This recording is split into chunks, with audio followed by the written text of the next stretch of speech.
ಧನರಾಜ್ ಬಗ್ಗೆ ನನಗೆ ನಿಮಗೆ ಅವನೊಬ್ಬ ಬಿಸ್ನೆಸ್ ಮ್ಯಾನ್ ಅಂತ ಮಾತ್ರ ಗೊತ್ತು. ಆದ್ರೆ ಅವನು ಎಂತ ಕ್ರಿಮಿನಲ್ ಆಕ್ಟಿವಿಟೀಸ್ ನಡೆಸ್ತಾನೆ ಅಂತ ಇವ್ರು ನಿಮಗೆ ವಿವರವಾಗಿ ಹೇಳ್ತಾರೆ ಸರ್. ನೀನ್ ಏನ್ ಹೇಳ್ಬೇಕು ಅಂತಿದ್ಯೋ ಅದನ್ನ ಧೈರ್ಯವಾಗಿ ಹೇಳಮ್ಮ, ಇಲ್ಲಿ ಯಾರ ಭಯನೂ ಇಲ್ಲ.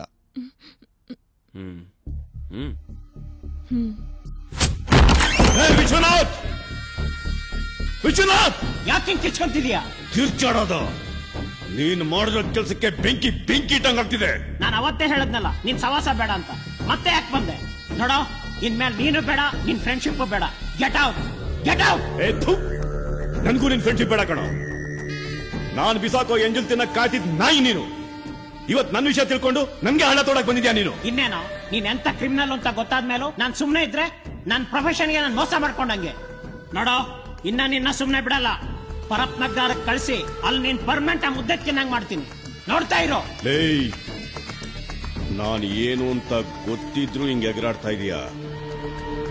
ಕಾಯೋನ್ಗೆ ಒಂದು ದಾರಿ, ಕೊಲ್ಲವನ್ಗೆ 100 ದಾರಿ.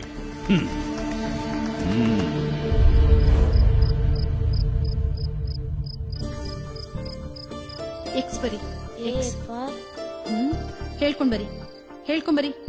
ನೀನು ಹೇಳ್ಕೊಂಬರಿ, ಹೇಳ್ಕೊಂಬರಿ. ಎಕ್ಸ್. ಓಕೆ.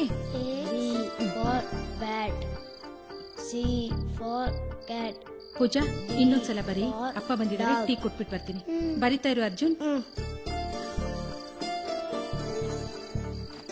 ರೀ, ಅವನನ್ನ ನೋಡಿದ್ರೇನೆ ಭಯ ಆಗ್ತಿದೆ. ಅಂತವ್ನ ಸಾವಸ ನಮ್ಗೆ ಯಾಕ್ರಿ ಬೇಕು? ನೀನ್ಯಾಕೆ ಭಯ ಬೀಳ್ತಿದ್ಯಾ? ಇಂಥವ್ರಿಗೆಲ್ಲ ಎದುರ್ಕೊಂಡ್ರೆ ಭೂಮಿ ಮೇಲೆ ಬದುಕಕ್ಕಾಗಲ್ಲ. ನೀವ್ ಯಾವಾಗ್ಲೂ ಹೀಗೆ ಹೇಳ್ತಿರ್ತೀರಾ. ನನ್ ಬಗ್ಗೆ, ನನ್ ಮಕ್ಳ ಬಗ್ಗೆ ನಿಮಗ್ ಚಿಂತೆನೇ ಇಲ್ಲ. ಕಾನೂನು, ಪೊಲೀಸು ಅಂತ ಇದ್ರು ನಮ್ಮಂತವ್ರ ಕಷ್ಟಕ್ಕೆ ಯಾವಾಗಾಗಿದೆ ಹೇಳಿ? ಅಪರಾಧಿಗೆ ಶಿಕ್ಷೆ ಆಗ್ಬೋದು, ಆದ್ರೆ ನಿಮ್ ಪ್ರಾಣಕ್ಕೆ ಏನಾದ್ರೂ ಆಗ್ಬಿಟ್ರೆ ನಮ್ ಮಕ್ಳ ಬಗ್ಗೆ ಸ್ವಲ್ಪನಾದ್ರೂ ಯೋಚನೆ ಮಾಡಿದ್ದೀರಾ ನೀವು? ನೀನು ಸುಮ್ನೆ ತಲೆ ಕೆಡಿಸ್ಕೋಬೇಡ. ಏನ್ ಮಾಡ್ಬೇಕು ಅಂತ ನಂಗೆ ಚೆನ್ನಾಗ್ ಗೊತ್ತು. ನೀನು ಮಕ್ಳಿಗೆ ಪಾಠ ಹೇಳ್ಕೊಡು. ಹೋಗೋ.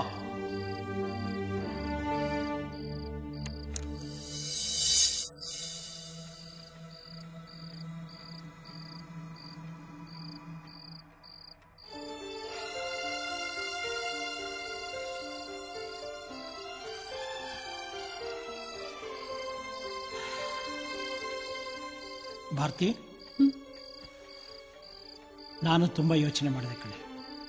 ಆ ಧನರಾಜು ಏನ್ ಮಾಡೋದಕ್ಕೂ ಹೆಸನಲ್ಲ. ನೀನ್ ಹೇಳ್ದಾಗೆ ನಮಗೋಸ್ಕರ ಅಲ್ಲದೆ ಇದ್ರು ನಮ್ಮ ಮಕ್ಕಳಿಗೋಸ್ಕರನಾದ್ರೂ ನನ್ನ ವೃತ್ತಿಯನ್ನೇ ಬಿಟ್ಟು ಬೇರೆ ಎಲ್ಲಾದ್ರೂ ಹೋಗಿ ಜೀವನ ಮಾಡೋಣ. ಸರಿ ರೀ. ನಾವಿನ್ ತಡ ಮಾಡಿದ್ರೆ ನಮ್ಮ ಜೀವಕ್ಕೆ ಅಪಾಯ. ಡ್ರೈವರ್, ಬೇಗ ಹೋಗಪ್ಪ. ಹುಷಾರು ಕಣೆ. ಆಯ್ತು ರೀ.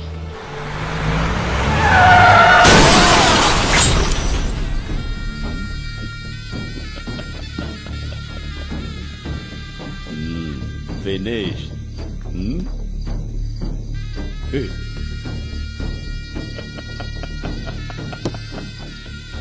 ಬಡ್ಕೊಂಡೆ ನಿನ್ ಗಂಡನಿಗೆ. ನನ್ ಮಾತು ಕೇಳಿಲ್ಲ ಇವನು.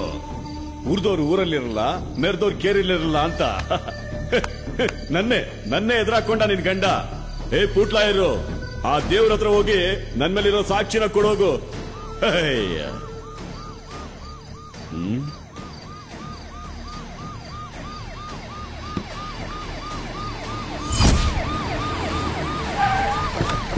ಆಕ್ಸಿಡೆಂಟ್ ನಲ್ಲಿ ನಮ್ಮಮ್ಮನ್ ಕಳ್ಕೊಂಡ್ವಿ. ನಮ್ಮಣ್ಣ ಏನಾದ ಅಂತ ಇದುವರೆಗೂ ಗೊತ್ತಿಲ್ಲ ಸರ್. ಸಮಾಧಾನ ಮಾಡ್ಕೊಮ್ಮ, ನಾವೆಲ್ಲ ಜೊತೆಲಿದ್ದೀವಿ. ನನ್ನ ವೈಯಕ್ತಿಕ ವಿಷಯಕ್ಕೆ ಧನರಾಜ್ನ ಅಪರಾಧಿ ಮಾಡ್ತಿದ್ದೀನಿ ಅಂತ ತಿಳ್ಕೊಬೇಡಿ ಸರ್. ನಾನ್ ಪತ್ರಿಕೋದ್ಯಮ ಸ್ಟೂಡೆಂಟ್ ಆಗಿದ್ದೆ. ಆಗ ನನ್ನ ಕಿಡ್ನಾಪ್ ಮಾಡಿಸಿ ವಿದೇಶಕ್ಕೆ ಮಾರಕ್ ಹೊರಟಿದ್ರು.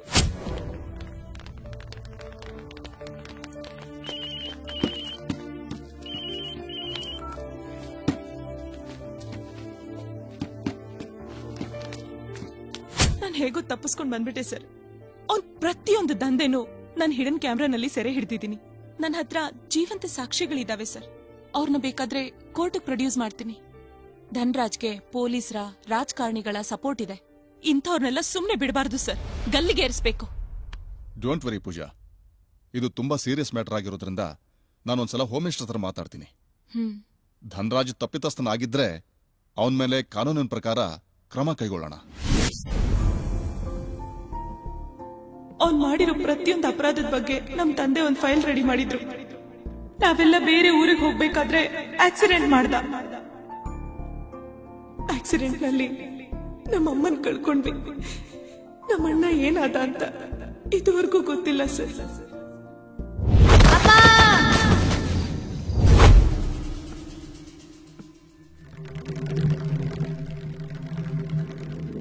ಪೂಜಾ ಹೇಳಿದ್ದಕ್ಕೂ ನನ್ನ ಲೈಫಲ್ಲಿ ನಡೆದಿರೋ ಇನ್ಸಿಡೆಂಟ್ಸ್ಗೂ ಯಾವುದಕ್ಕೂ ಒಂದ್ಸಲ ಅವ್ರ ಮನೆಗೆ ಹೋಗಿ ನೋಡಿ ಬರೋದೇ ಒಳ್ಳೇದು.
ಯಾಕಪ್ಪ ಹಾಗೆ ನೋಡ್ತಿದ್ದೀರಾ?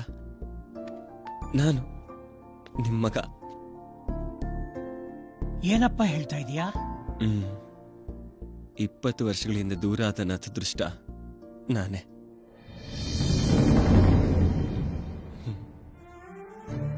ಅಣ್ಣನ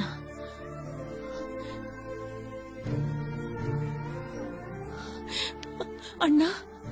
ಹೌದು ಪೂಜಾ, ನಾನೇ ನಿಮ್ಮಣ್ಣ. ನೀನ್ ಹೇಳ್ತಿರೋದು ನಿಜನಪ್ಪ? ದೇವ್ರ ಸತ್ಯವಾಗ್ಲೂ ನಿಜ ಅಪ್ಪ. ಅರ್ಜುನ್, ದೇವ್ರ ದೊಡ್ಡನಪ್ಪ. ನೀನ್ ನನ್ ಮತ್ತೆ ನಮ್ ಜೊತೆ ಸೇರಿಸ್ಬಿಟ್ಟಲ್ಲ ಅಪ್ಪ. ಅಷ್ಟೇ ಸಾಕಪ್ಪ. ಆ ಧನ್ರಾಜ್ ಮಾಡಿದ ಆಕ್ಸಿಡೆಂಟ್ ಅಲ್ಲಿ ನನ್ನ ಪ್ರಜ್ಞೆ ತಬ್ಬಿದ್ದಾಗ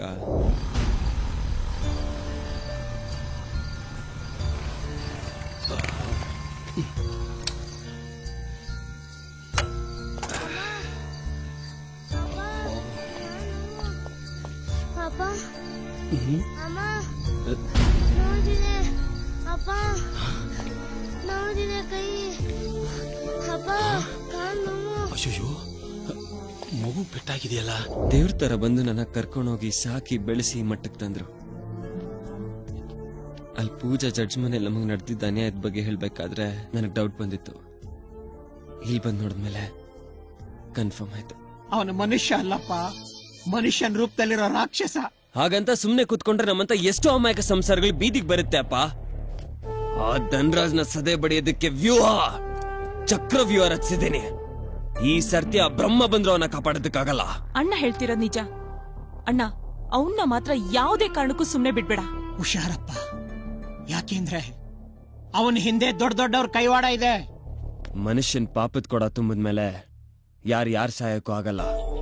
ಅವನ್ನ ಬುಡ ಸಮೇತ ಕಿತ್ತಾಕಿ ಅಡ್ಡ ಸಿಗದು ನನ್ನ ತಾಯಿ, ನನ್ನ ಪ್ರಾಣ ಸ್ನೇಹಿತನ ಆತ್ಮಕ್ಕೆ ಶಾಂತಿ ಸಿಗೋ ಮಾಡ್ತೀನಿ. ಇದು ನನಗಿರೋ ಸವಾಲ್.